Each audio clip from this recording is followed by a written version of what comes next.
الحمدللہ رب العالمین والصلاة والسلام علی محمد الامین فاعوذ باللہ من الشیطان الرجیم بسم اللہ الرحمن الرحیم۔ خواتین و حضرات، ہم سورہ نور کی آیت 6 سے درس کی ابتدا کر رہے ہیں۔ یہ تزکیہ و تطہیر کی سورہ ہے۔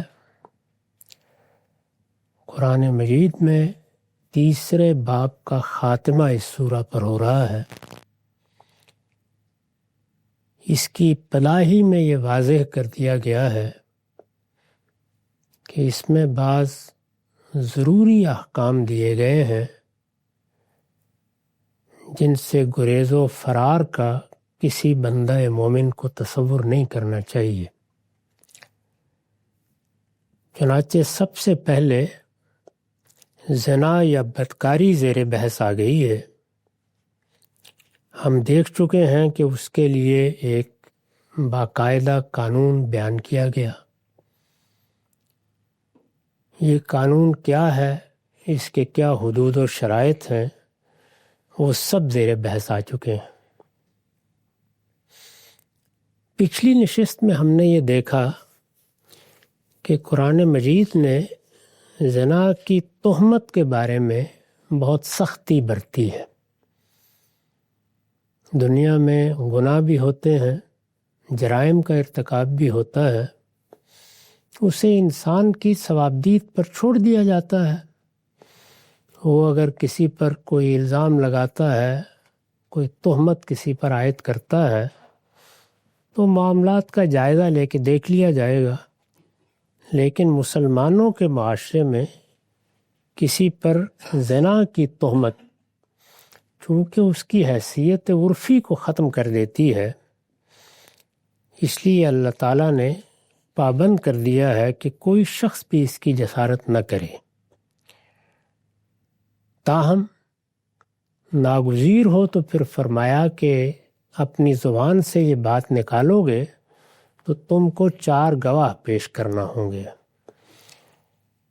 تمہاری بات قابل سماعت ہی اس وقت قرار پائے گی، اس سے پہلے اس کی کوئی حیثیت نہیں ہے، اور اگر تم 4 گواہ نہیں پیش کر سکو گے تو تمہاری پیٹھ پر کوڑے برسا دیے جائیں گے۔ بلکہ اس سے آگے مزید یہ فرمایا کہ تمہیں ہمیشہ کے لیے مسلمانوں کے معاشرے میں جھوٹا قرار دے دیا جائے گا، آئندہ تمہاری کوئی گواہی بھی قبول نہیں کی جائے گی۔ یہ ظاہر ہے کہ بہت سخت نقطہ نظر ہے، اس میں اس کی کوئی گنجائش باقی نہیں رہتی کہ لوگ ایک دوسرے کے بارے میں اس طرح کے الزامات لگائیں۔ اس کا لازمی نتیجہ وہی ہے جو ہم رسالت مآب کے اسوے میں دیکھتے ہیں کہ کسی شخص نے آ کر اپنے بارے میں بات کی تو فرمایا تم نے ابھی نماز پڑھی ہے۔ کسی نے کسی اور کے بارے میں بات کی تو کہا کہ اس کو نصیحت کرو۔ کوئی مقدمہ بھی آ گیا تو پہلے مرحلے میں اصرار کیا کہ لو سترتہ بردائک، اس پر پردہ ڈال دیتے۔ اس کو پسند نہیں کیا گیا، مناسب نہیں سمجھا گیا کہ اس طرح کی چیزوں کا معاشرے میں عمومی اظہار ہونے پائے۔ ظاہر ہے کہ جب یہ سختی اس درجے میں ہے تو اس پر ایک سوال پیدا ہوتا ہے۔ وہ سوال یہ ہے کہ کسی دوسرے کے بارے میں چلیے آدمی کو زبان بند رکھنی چاہیے، اس کا معاملہ اس کے پروردگار کے ساتھ ہے، اس کے حق میں دعا کرنی چاہیے، کوئی ذاتی تعلق ہے تو نصیحت کر دینی چاہیے۔ لیکن اگر میاں بیوی کے مابین اس طرح کی صورتحال پیدا ہو جائے تو وہاں کیا کیا جائے گا؟ جب اتنی سختی اللہ تعالیٰ نے برتی ہے تو میاں بیوی کا معاملہ تو ایسا نہیں ہے، اس میں صورتحال یہ نہیں کہ کسی پر کوئی تہمت لگانی ہے یا کسی کے بارے میں کوئی بات کرنی ہے جس سے میرا یا آپ کا کوئی تعلق نہیں ہے۔ میاں بیوی کے رشتے کی حفاظت ہی کے لیے تو اللہ تعالیٰ نے زنا کو اس درجے میں ممنوع قرار دیا۔ اس کو ایک گناہ ہی نہیں بلکہ جرم قرار دے دیا، اس کے بارے میں ایک سخت سزا بھی اپنی طرف سے بیان فرما دی، تو میاں اور بیوی کے مابین تو یہ محض ایک گناہ کا ارتکاب نہیں رہتا، وہاں اصلاً حق تلفی ہوئی ہے۔ اگر میاں نے کیا ہے تو بیوی کی ہوئی ہے، بیوی نے کیا ہے تو میاں کی ہوئی ہے۔ وہی تو اصل ہے جس کو سامنے رکھ کر اللہ تعالیٰ نے یہ قانون دیا ہے، بلکہ اس کے ریشنیل کی، اس کی علت کی بنیاد وہی ہے۔ تو اس جگہ کیا کیا جائے گا؟ بیوی بھی کیا اس کی پابند ہے کہ وہ جائے اور 4 گواہ تلاش کرے؟ میاں بھی، یعنی ایک مسئلہ ذاتی مسئلہ بن گیا ہے، وہ انسان کے جذبات کا بھی مسئلہ ہے، اس کے وعدے وعید کا بھی مسئلہ ہے، نکاح جیسے مقدس معاہدے کا بھی مسئلہ ہے، پھر بچے کے نسب کا بھی مسئلہ ہے۔ تو یہ کسی دوسرے کے معاملے میں تہمت لگانے سے بالکل ایک مختلف صورتحال ہے۔ اس میں کیا کیا جائے؟ اللہ تعالیٰ نے یہ قانون بیان کرنے کے بعد جو آیت 5 تک بیان ہوا ہے، اب آیت 6 سے اس مسئلے پر گفتگو فرمائی۔ ارشاد ہوا ہے والذین یرمون ازواجہم ولم یکن لہم شہداء الا انفسہم، لیکن جو اپنی بیویوں پر تہمت لگائیں، یعنی اس سے پہلے عام لوگوں کا معاملہ بیان ہو گیا، لیکن جو اپنی بیویوں پر تہمت لگائیں اور اپنی ذات کے سوا ان کے پاس کوئی گواہ نہ ہو، ان کا احساس ہے، انہوں نے دیکھ لیا ہے، وہ یہ سمجھتے ہیں کہ ایسا ہوا ہے، ان کے پاس کوئی گواہ نہیں ہے اس کے لیے، اور گواہ تو پیچھے بیان ہو چکا کہ 4 ہونے چاہیے، اور وہ بھی ایسے کہ جو آنکھوں سے دیکھ چکے ہوں اور آخری صورت میں دیکھ چکے ہوں۔ تو پھر اب کیا کیا جائے؟ فرمایا کہ ان کے لیے یہ شہادتیں پیش کرنا ضروری نہیں ہے، اس کے لیے یہ طریقہ تجویز فرمایا کہ فَشَهَادَةُ أَحَدِهِمْ 4 شَهَادَاتٍ بِاللَّهِ إِنَّهُ لَمِنَ الصَّادِقِينَ۔ تو ان میں سے، یعنی خواہ میاں ہے خواہ بیوی ہے، تو ان میں سے ہر ایک کی گواہی یہ ہے کہ 4 مرتبہ اللہ کی قسم کھا کر کہے کہ وہ سچا ہے، یعنی الزام لگا رہا ہے تو اب وہ محض زبان سے یہ بات ادا نہیں کرے گا، بلکہ اللہ تعالیٰ کو گواہ ٹھہرا کے اپنا بیان دے گا بیوی کے بارے میں، اور بیوی ہے تو شوہر کے بارے میں دے گی۔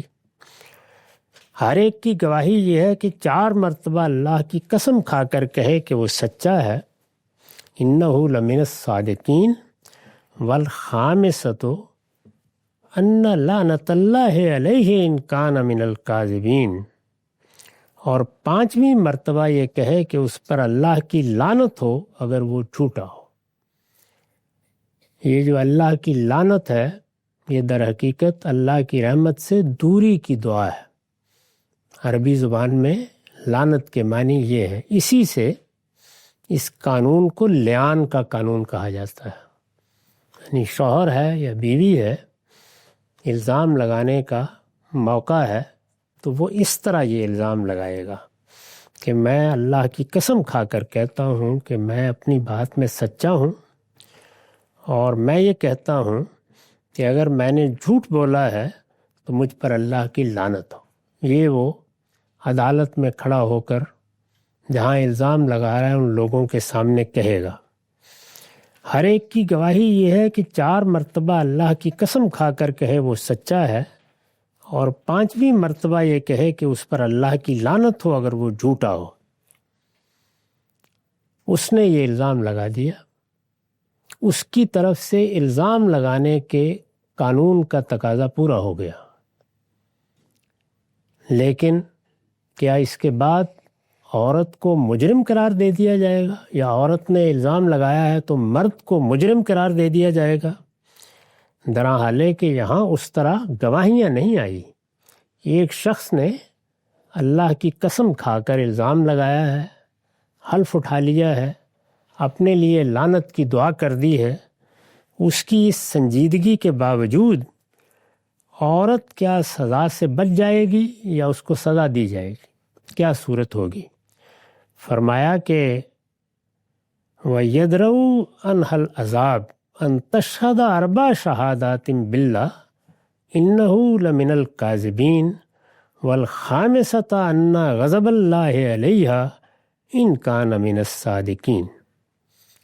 یہاں چونکہ الزام بھی قسم کے ذریعے سے لگایا گیا ہے اور لعنت بھی زبان سے کر دی گئی ہے، شہادتیں موجود نہیں ہیں، تو جس پر الزام لگایا گیا ہے وہ عورت ہے یا مرد، اس کا بھی یہ حق ہے کہ وہ اسی طرح 4 مرتبہ قسم کھا کر اس الزام کو ماننے سے انکار کر دے۔ یعنی اگر ادھر قسم ہے تو عدالت کا تقاضا یہی ہے کہ دوسری جانب بھی یہی صورتحال ہو۔ تو اللہ تعالیٰ نے فرمایا کہ عورت سے پھر یہ تقاضا کیا جائے گا کہ وہ اس الزام کے جواب میں 4 مرتبہ اللہ کی قسم کھا کر کہے کہ یہ شخص جھوٹا ہے، اور 5ویں مرتبہ یہ کہے کہ اس بندی پر اللہ کا غضب ہو اگر یہ اپنے الزام میں سچا ہو۔ یعنی جس طرح اس نے 5 مرتبہ ایک بات کہی تھی، 4 مرتبہ قسم کھا کر الزام لگایا تھا، اور 5ویں مرتبہ اپنے آپ کو ایک بد دعا کا ہدف بنا دیا تھا، اسی طرح جواب میں عورت بھی کہے گی۔ اگر اس نے وہ جھوٹی ہے یا سچی، یہ معاملہ تو قیامت میں طے ہوگا، یہ قانونی تقاضا پورا کر دیا ہے، یعنی کہہ دیا ہے کہ یہ جھوٹا ہے، اور جس طرح اس نے قسم کھا کر کہا تھا اسی طرح کہہ دیا ہے، اور 5ویں مرتبہ اپنے اوپر گویا لعنت بھی کر دی ہے، اللہ کے غضب کو دعوت دی ہے۔ یہ صورتحال اگر ہو گئی ہے تو پھر عورت کو سزا نہیں دی جائے گی، یا مرد ہے تو اس پر بھی قانون کا نفاذ نہیں ہوگا۔ اس کو قرآن نے اس طرح ادا کیا ہے، وَيَدْرَؤُ عَنْهَا الْعَذَابَ أَن تَشْهَدَ 4 شَهَادَاتٍ بِاللَّهِ إِنَّهُ لَمِنَ الْكَاذِبِينَ۔ اس کے بعد عورت سے سزا اسی صورت میں ٹل سکتی ہے کہ اس کے جواب میں وہ بھی 4 مرتبہ اللہ کی قسم کھا کر کہے کہ یہ شخص جھوٹا ہے، اور 5ویں مرتبہ یہ کہے وَالْخَامِسَةَ أَنَّ غَضَبَ اللَّهِ عَلَيْهَا إِن كَانَ مِنَ الصَّادِقِينَ، اور 5ویں مرتبہ یہ کہے کہ اس بندی پر اللہ کا غضب ہو اگر یہ اپنے الزام میں سچا ہو۔ اس طرح گویا لعان کا یہ قانون بتا دیا کہ میاں بیوی کے مابین اس طرح کا مسئلہ درپیش ہو جائے تو پھر یہ ملاعنت ہوگی، یعنی اس طرح سے وہ الزام لگائے گا، وہ جواب دے گی۔ اگر وہ جواب دینے سے انکار کر دیتی ہے، یا اگر بیوی نے الزام لگایا ہے اور شوہر جواب دینے سے انکار کر دیتا ہے، تو پھر مان لیا جائے گا کہ اس نے گناہ کا یا جرم کا ارتکاب کیا ہے۔ اس میں جو الفاظ استعمال ہوئے ہیں وہ یدرؤ عنہا العذاب، اس سے یعنی جس پر الزام لگایا گیا ہے اس عذاب کو جو چیز ٹالے گی وہ یہ ہے، تو آگے اس کا طریقہ بتا دیا گیا، لفظ عذاب استعمال کیا ہے۔ یہ یاد ہوگا کہ پیچھے جب سزا بیان ہوئی ہے تو وہاں بھی یہی لفظ استعمال کیا ہے، وَلْيَشْهَدْ عَذَابَهُمَا طَائِفَةٌ مِّنَ الْمُؤْمِنِينَ۔ یہ اللہ کا عذاب تھا، اللہ کی دی ہوئی سزا تھی، اس موقع پر فلاں اور فلاں کو موجود ہونا چاہیے۔ سزا کے موقع پر بھی عذاب کا لفظ اور یہاں پر بھی العذاب، وَيَدْرَؤُ عَنْهَا الْعَذَابَ۔ جب اس طریقے سے عربی زبان میں کسی لفظ کو دہرایا جاتا ہے اور وہ اس طرح معرف باللام بھی ہوتا ہے تو پھر ان دونوں کو الگ الگ نہیں مانا جا سکتا۔ یہ طریقہ دنیا کی ہر زبان میں ہے، عربی زبان میں اس کے ماہرین نے اس کو بالکل متعین طریقے پر جگہ جگہ واضح کیا ہے۔ اس پر میں نے جو حاشیہ لکھا ہے وہ یہ ہے،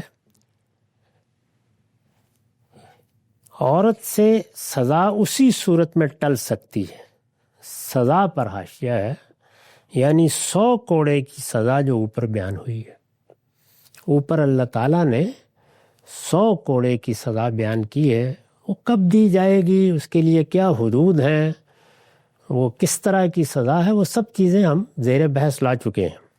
لیکن جو سزا آخر الامر بیان ہوئی ہے، یعنی انتہائی سزا، وہ 100 کوڑے ہے۔ تو یہاں یہ بتایا گیا ہے کہ یہ شادی شدہ عورت ہے، اس سے جو سزا ٹلے گی اس کے لیے لفظ استعمال کر کے اللہ تعالیٰ نے بتا دیا ہے کہ وہی سزا جو اوپر بیان ہوئی ہے، یعنی 100 کوڑے کی سزا۔ آیت میں اس کے لیے العذاب کا لفظ آیا ہے، اسی مفہوم کے لیے اوپر عذابہ ہما کی تعبیر اختیار کی گئی ہے، یعنی پہلے وہ لفظ استعمال ہوا، پھر اسی پر ایک الف لام یا انگریزی زبان کے لحاظ سے ایک تی داخل کر کے اللہ تعالیٰ نے اس کو دہرا دیا۔ عربی زبان کے علماء جانتے ہیں کہ اس میں یہ قاعدہ بالکل مسلم ہے کہ معرفہ کا اعادہ اگر معرفہ کی صورت میں کیا جائے، جس طرح یہاں ہوا ہے، پیچھے عذابہ ہما، وہ بھی ظاہر ہے معرفہ ہے، ان کا عذاب، ان کی سزا، اور یہاں پر بھی اس کے لیے العذاب کا لفظ آ گیا ہے، اور کوئی قرینہ مانے نہ ہو تو دوسرا بین ہی پہلا ہوگا، یعنی اس میں اب دونوں عذاب اپنی نوعیت کے لحاظ سے الگ الگ نہیں ہو سکتے، لہٰذا 100 کوڑے کی سزا کے سوا کوئی دوسری سزا کسی طرح مراد نہیں لی جا سکتی، یعنی یہ خود قرآن مجید نے بالکل متعین طریقے سے واضح کر دیا ہے۔ چنانچہ یہ بالکل قطعی ہے کہ شادی شدہ اور غیر شادی شدہ کی سزا میں اگر علی الاطلاق کوئی فرق کیا جائے گا تو یہ قرآن کے بالکل خلاف ہوگا، یعنی قرآن مجید نے یہاں صراحتاً بتا دیا ہے کہ شادی شدہ کی سزا بھی وہی ہے، اصلاً یہی سزا ہے، باقی رہ گئی یہ بات کہ سزا دیتے وقت حالات دیکھنے ہیں، اس پر ہم اس سے پیچھے گفتگو کر چکے ہیں کہ ایک ایک چیز دیکھنی ہے، یہاں تک کہ اس کے ایمان و اسلام کو بھی دیکھنا ہے، اس کے دینی شعور کو بھی دیکھنا ہے، وہ سب چیزیں دیکھی جائیں گی۔ اگر مجرم کسی رعایت کا مستحق نہیں ہے تو پھر یہ سزا دی جائے گی۔ یہاں اس بات کو مزید واضح کر دیا کہ اللہ تعالیٰ کی مقرر کردہ سزا یہی ہے، اس سے لوگ نیچے آ سکتے ہیں، اور نیچے آنے کا قاعدہ بھی ہم وضاحت سے بیان کر چکے ہیں، اس سے اوپر نہیں جا سکتے۔ اللہ تعالیٰ نے جو سزائیں مقرر کر دی ہیں، جیسے چور کی سزا ہے، جیسے زانی کی سزا ہے، قتل کی سزا ہے، اس میں اگر خود اللہ تعالیٰ نے کچھ صورتیں متعین کر دی ہیں تو وہ الگ ہے، ورنہ جو سزا بیان کی گئی ہے وہ انتہائی سزا ہے، اس سے اوپر جانے کا کسی کو اختیار نہیں ہے۔ وَلَوْلَا فَضْلُ اللَّهِ عَلَيْكُمْ وَرَحْمَتُهُ وَأَنَّ اللَّهَ تَوَّابٌ حَكِيمٌ۔ ایمان والو، اگر تم پر اللہ کا فضل اور اس کی رحمت نہ ہوتی، اور یہ بات نہ ہوتی کہ اللہ بڑا توبہ قبول کرنے والا اور صاحب حکمت ہے، تو جو رویہ تم نے اختیار کیا تھا ان احکام کے بجائے اس پر اللہ کا عذاب نازل ہو جاتا۔ یہ اب واضح کر دیا کہ ان احکام کو بیان کرنے کی ضرورت قرآن مجید میں کیوں پیش آ گئی۔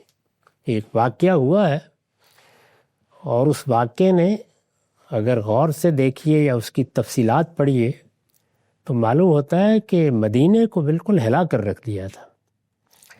اس میں تہمت لگائی گئی تھی، تہمت لگانے والے صحابہ میں سے بعض لوگ تھے، وہ شامل ہو گئے اس میں۔ رسالت مآب صلی اللہ علیہ وسلم کو بھی اگر اس واقعے کی تفصیلات جیسے بیان ہوئی ہیں مان لیا جائے تو سخت اذیت سے گزرنا پڑا ہے۔ مسلمانوں کے لیے بھی ایک بڑا نازک موقع تھا، تو اس وجہ سے تدریج کے ساتھ، یعنی پہلے حکم بیان کیا، اس کے حدود بیان کیے، یہ بتایا کہ کیا طریقہ اختیار کرنا ہے، اور پھر اگلی بات کرنے سے پہلے یہ تنبیہ کر دی کہ شکر کرو اللہ نے قانون دیا ہے، ضابطہ بتایا ہے، ورنہ تم نے جو حرکت کی تھی وہ تو ایسی تھی کہ اس پر اللہ کا عذاب نازل ہو جاتا۔ اس پر میں نے عربیت کے ایک قاعدے کی طرف طالب علموں کو توجہ دلائی ہے، اور لکھا ہے کہ یہ جواب شرط ہے جو عربیت کے قاعدے سے آیت میں محذوف ہے۔ آگے آیت 14 میں اس کو کھول دیا ہے، ہم نے ترجمہ اسی رعایت سے کیا ہے۔ یعنی اس میں کچھ الفاظ ہیں جو بیان نہیں فرمائے، وہ الفاظ جب اس طرح سے حذف کیے جاتے ہیں، omit کر دیے جاتے ہیں، تو اس سے در حقیقت اظہار غضب پیش نظر ہوتا ہے۔ یعنی ایسی بات ہے کہ زبان پر بھی کیا لائی جائے۔ اس کو بیان اس طرح کیا ہے کہ وہ درمیان میں سے اگرچہ الفاظ حذف کر دیے ہیں، لیکن لفظ بول رہا ہے کہ وہ یہاں موجود ہے۔ میں نے ان سب کو سامنے رکھ کر یہ ترجمہ کیا ہے، ایمان والو، اگر تم پر اللہ کا فضل اور اس کی رحمت نہ ہوتی، اور یہ بات نہ ہوتی کہ اللہ بڑا توبہ قبول کرنے والا اور صاحب حکمت ہے، تو جو رویہ تم نے اختیار کیا تھا ان احکام کے بجائے اس پر اللہ کا عذاب نازل ہو جاتا۔ اس طرح سخت تحدید فرمائی ہے کہ یہ معاملہ بہت سنگین تھا۔ اللہ تعالیٰ اس طرح کے موقعوں پر اس سے پیچھے بہت سختی سے پیش آتے رہے ہیں۔ بنی اسرائیل کی تاریخ قرآن میں بھی بیان ہوئی ہے، بائبل میں بھی بیان ہوئی ہے، اس سے یہی معلوم ہوتا ہے۔ یعنی اللہ تعالیٰ کا رسول دنیا میں موجود ہو، اللہ تعالیٰ براہ راست حکومت کر رہے ہوں، اس میں اس طرح کے رویے اختیار کیے جائیں تو پھر اللہ کا عذاب بھی آتا ہے۔ فرمایا کہ تم پر اللہ نے رحمت فرمائی ہے، کرم فرمایا ہے، یہ اس کا فضل ہوا ہے، ورنہ جو رویہ تم نے اختیار کیا تھا وہ کسی رعایت کے قابل نہیں چھوڑ رہا تھا تمہیں۔ یہ گویا آخری بات تمہید بن گئی ہے اصل واقعے پر تبصرہ کے لیے۔ تو اب اصل واقعے کو بیان کرنا شروع کیا۔ فرمایا ان الذین جاؤوا بالافک، یہ حقیقت ہے کہ جو لوگ یہ بہتان گھڑ لائے ہیں۔ تفصیل نہیں بیان کی، قرآن کا یہ طریقہ نہیں ہے، لیکن اس کو پس منظر میں رکھ کے تبصرہ کیا ہے۔ یہ حقیقت ہے کہ جو لوگ یہ بہتان گھڑ لائے ہیں۔ اس آیت کو پڑھنے کے بعد یہ سوال پیدا ہوتا ہے کہ واقعے کی کیا نوعیت رہی ہوگی۔ قرآن مجید تو اپنے طریقے کے مطابق اس کو بیان نہیں کر رہا، لیکن ظاہر ہے کہ ایک واقعہ دنیا میں پیش آیا ہے، اس واقعے کو لوگوں نے دیکھا ہے، اس سے وہ گزرے ہیں، تو ہمارے ہاں تاریخ میں اس کی کچھ تفصیلات بیان ہوئی ہیں۔ اس پر میں نے حاشیہ لکھا ہے، یہ کس پر بہتان کا ذکر ہے؟ یعنی یہ جو قرآن نے محض اتنی سی بات کہہ دی کہ جو لوگ یہ بہتان گھڑ لائے ہیں، یہ نہیں بتایا کہ کس پر گھڑ لائے ہیں، یہ کس پر بہتان کا ذکر ہے، قرآن نے وضاحت نہیں کی، مگر روایتوں میں تصریح ہے کہ یہ اس فتنے کی طرف اشارہ ہے جو غزوہ بنی مستطلق کے موقع پر منافقین نے ام المومنین سیدہ عائشہ رضی اللہ عنہ کو متہم کرنے کے لیے برپا کیا تھا۔ ام المومنین پر یہ الزام لگایا گیا رضی اللہ عنہا۔ سورہ احزاب جو آگے چوتھے باب کی آخری سورہ ہے، اسی پس منظر میں وہ پوری کی پوری سورہ ازواج مطہرات کے بارے میں ہے، یعنی اس میں وہی زیر بحث ہے۔ رسالت مآب صلی اللہ علیہ وسلم کے خاندان کے معاملات زیر بحث آئے ہیں۔ اس میں ہم وضاحت سے بتائیں گے کہ معاملہ کتنا سنگین ہو گیا جب ہر طرح کی سازشیں ناکام ہو گئیں، منافقین جو حربے استعمال کر رہے تھے، جو رشوہ دوانیاں کر رہے تھے، وہ سب ناکام ہو گئیں۔ تو پھر یہ کوشش کی گئی کہ رسول اللہ کو، رسول اللہ کے گھرانے کو ہدف بنا کر آپ کی اخلاقی حیثیت ختم کر دی ہے۔ یعنی اگر مسلمانوں کا مقابلہ نہیں کیا جا سکتا یا مختلف نوعیت کے اقدامات کے ذریعے سے انہیں خاموش نہیں کرایا جا سکا، تو ظاہر ہے کہ ایک آخری چیز یہی ہوتی ہے کہ اگر کسی پیغمبر کی اور اس کے گھرانے کی اور اس کے متعلقین کی اخلاقی حیثیت ختم ہو گئی ہے تو کہاں کی دعوت اور کہاں کا پیغام، اور پھر کون سنے گا؟ تو اسی وجہ سے یہ معاملہ بھی بہت سنگین ہوا۔ اس سے اندازہ کر سکتے ہیں کہ وہ کیا حالات ہیں اور کیا صورتحال پیش آئی ہے، جس میں پھر سورہ احزاب میں خاص رسول اللہ کی ازواج مطہرات موضوع بحث بن گئی ہیں۔ قرآن نے وضاحت نہیں کی مگر روایتوں میں تصریح ہے، یعنی تاریخ کی روایتوں میں، مگر روایتوں میں تصریح ہے کہ یہ اس فتنے کی طرف اشارہ ہے جو غزوہ بنی مستطلق کے موقع پر منافقین نے ام المومنین سیدہ عائشہ رضی اللہ عنہا کو متہم کرنے کے لیے برپا کیا تھا۔ اس کی جو تفصیلات روایتوں میں بیان ہوئی ہیں وہ تو بیشتر محل نظر ہیں، یعنی ہمارے ہاں جب اس طرح کے واقعات کو مورخین بیان کرتے ہیں یا روایت کرنے والے بیان کرتے ہیں تو اس میں ان کے ذاتی تعصبات بھی بعض اوقات شامل ہو جاتے ہیں، اور جس طرح انسان کے اندر یہ کمزوری ہے کہ وہ مبالغہ آرائی کرتا ہے، ایک واقعہ بہت معمولی ہوتا ہے لیکن زیب داستان کے لیے اس کو بہت بڑھا بھی دیا جاتا ہے، اس میں بعض تفصیلات محض داستان سرائی کے شوق میں شامل ہو جاتی ہیں۔ ایک شخص بیان کرتا ہے پھر دوسرا اس کو دہراتا ہے تو اس میں بہت سی چیزیں اس صورت میں نہیں رہتی جس طرح کہ فی الواقع یہ واقعہ پیش آیا۔ تو ہم جانتے ہیں کہ روایتوں میں اس طرح کے تصرفات ہو جاتے ہیں، چنانچہ ان ساری تفصیلات کو بیان کرنا نہ پیش نظر ہے، نہ وہ سب کی سب ضروری نہیں کہ درست ہوں۔ اس کی جو تفصیلات روایتوں میں بیان ہوئی ہیں وہ تو بیشتر محل نظر ہیں، یعنی ان کو آسانی سے قبول نہیں کیا جا سکتا، لیکن قرآن نے جس سیاق میں اور جس انداز سے اس کا ذکر کیا ہے اور اس کے مختلف کرداروں کی طرف جو اشارے کیے ہیں ان سے واضح ہے کہ معاملہ ایسی ہی کسی شخصیت پر تہمت کا ہے۔ یعنی یہ قرآن مجید نے واضح کر دیا ہے، سیدہ کا نام نہیں لیا لیکن قرائن سے واضح کر دیا ہے کہ معاملہ کسی غیر معمولی اہم شخصیت کا ہے۔ روایتوں میں جس طرح کہ میں نے عرض کیا وضاحت ہے کہ سیدہ کے معاملے میں ام المومنین کے بارے میں یہ معاملہ پیش آیا۔ چنانچہ استاذ امام لکھتے ہیں، تاریخ و سیرت کی کتابوں سے واقعے کی نوعیت صرف یہ معلوم ہوتی ہے کہ نبی صلی اللہ علیہ وسلم غزوہ بنی مستطلق، یہ 6 ہجری میں یہ غزوہ ہوا تھا جس میں رسول اللہ تشریف لے گئے تھے۔ غزوہ بنی مستطلق سے مدینہ منورہ واپس ہو رہے تھے، غزوہ ہوا اس کے بعد مدینہ آ رہے تھے۔ حضرت عائشہ صدیقہ ایک الگ اونٹ پر ہم سفر تھیں، جیسے بالعموم طریقہ تھا۔ راستے میں فوج نے شب میں کہیں پڑاؤ ڈالا، رات ہو گئی تو فیصلہ کیا گیا کہ پڑاؤ ڈال دیا جائے، اگلے دن اب سفر جاری رہے گا۔ فوج کے کوچ سے پہلے ام المومنین ضرورت سے باہر نکلی، یعنی اس زمانے میں تو دیہات میں یا جو قصبے تھے ایسے مدینہ بھی، اس میں یہی رواج تھا کہ لوگ باہر جاتے تھے رفع حاجت کے لیے۔ قافلے نے وہاں پڑاؤ ڈالا تو جس طرح دوسرے لوگ صبح اپنی ضرورتوں کے لیے ادھر ادھر گئے، ام المومنین بھی گئیں۔ راستے میں فوج نے شب میں کہیں پڑاؤ ڈالا، فوج کے کوچ سے پہلے یعنی صبح ام المومنین ضرورت سے باہر نکلیں۔ اتنے میں فوج کے کوچ کا حکم ہو گیا، یعنی کسی نے دیکھا نہیں کہ وہ اپنے اونٹ کے ہودج میں موجود ہیں یا نہیں۔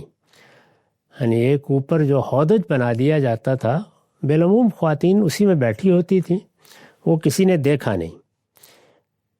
قافلہ روانہ ہو گیا اور ساتھ ہی ام المومنین کا ساربان بھی یہ سمجھ کر روانہ ہو گیا کہ آپ اپنے ہودج میں سوار ہیں، اس کو خیال نہیں ہوا۔ ام المومنین جب جگہ پر واپس آئیں اور دیکھا کہ قافلہ روانہ ہو گیا تو شب میں ابھی دن بھی پوری طرح نہیں نکلا تھا، اس کے سوا انہیں کوئی اور تدبیر نظر نہیں آئی کہ وہیں ٹھہر جائیں تاں کہ اللہ تعالیٰ کوئی راہ پیدا کرے۔ یعنی اب قافلے نے کون سا راستہ چنا ہے، وہ اگر جائیں تو اور مشکل ہو جائے گی، تو انہوں نے یہ فیصلہ کیا کہ آخر یہ لوگ دیکھیں گے تو پھر ڈھونڈتے ہوئے آئیں گے، تو میں یہاں بیٹھ جاتی ہوں۔ تو وہ وہیں بیٹھ گئیں تاکہ اللہ تعالیٰ کوئی راہ پیدا کرے۔ حضرت صفوان صحابی اس خدمت پر مامور تھے کہ وہ قافلے کے پیچھے پیچھے چلے۔ یہ بھی عام طریقہ تھا کہ ایک آدھ شخص کو چھوڑ دیا جاتا تھا کہ وہ قافلے کے ساتھ نہیں جائے گا، وہ قافلے کے پیچھے چلتا رہے گا تاکہ پیچھے سے کوئی معاملہ ہو تو اس کی بھی خبر کر دے، اور اگر قافلے کی کوئی چیز رہ جائے تو اس کے بارے میں بھی مطلع کر دے۔ حضرت صفوان صحابی اس خدمت پر مامور تھے کہ وہ قافلے کے پیچھے پیچھے چلیں تاکہ بھولی بسری چیزوں کا جائزہ لے سکیں۔ جب صبح کو وہ پڑاؤ کی جگہ پر پہنچے اور دیکھا کہ ام المومنین پیچھے رہ گئیں، یعنی انہوں نے آ کے دیکھا کہ جہاں سے قافلہ روانہ ہوا ہے وہاں چیز تو کوئی نہیں، لیکن ام المومنین بیٹھی ہوئی ہیں، پیچھے رہ گئیں، تو انہوں نے انا للہ پڑھا۔ بالآخر اپنا اونٹ بٹھایا، ام المومنین اس پر سوار ہو گئیں اور انہوں نے مہار پکڑ کر اونٹ کو قافلے سے جا ملایا۔ جس طرح کے عام طور پر وہ کرتے تھے ایسے ہی انہوں نے کیا۔ فوج کے کوچ و مقام کے دوران میں اس قسم کے واقعے کا پیش آ جانا کوئی غیر معمولی بات نہیں ہے، لیکن منافقین نے اس ذرا سی بات کو ایک افسانہ بنا ڈالا۔ یعنی یہ واقعہ ہوا اور پھر دائیں بائیں لوگوں نے کچھ اسکینڈل بنانے شروع کر دیے، صفوان کے بارے میں بھی بیہودہ باتیں کہیں، ام المومنین بھی ہدف بن گئیں، اور پھر آہستہ آہستہ یہ بات بعض دوسرے لوگوں کی زبان پر بھی آ گئی، یہاں تک کہ رسول اللہ تک بھی پہنچی۔ قرآن نے لفظ افکی سے اس کی تردید کر دی، یعنی قرآن مجید نے افک کا لفظ استعمال کیا، بہتان گھڑا ہے، تو گویا ایک ہی لفظ میں تردید کر دی، اس لیے کہ افک کے معنی قطعی جھوٹ اور افتراء کے ہیں۔ اللہ تعالیٰ نے پسند نہیں فرمایا کہ واقعے کی نوعیت اور اس کے مختلف کرداروں کا ذکر کیا جائے۔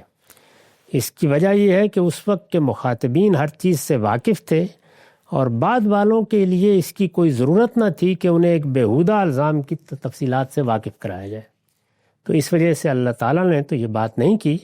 تاہم جب ہم تاریخ میں روایات میں دیکھتے ہیں تو کچھ تفصیلات ہمارے سامنے آ جاتی ہیں۔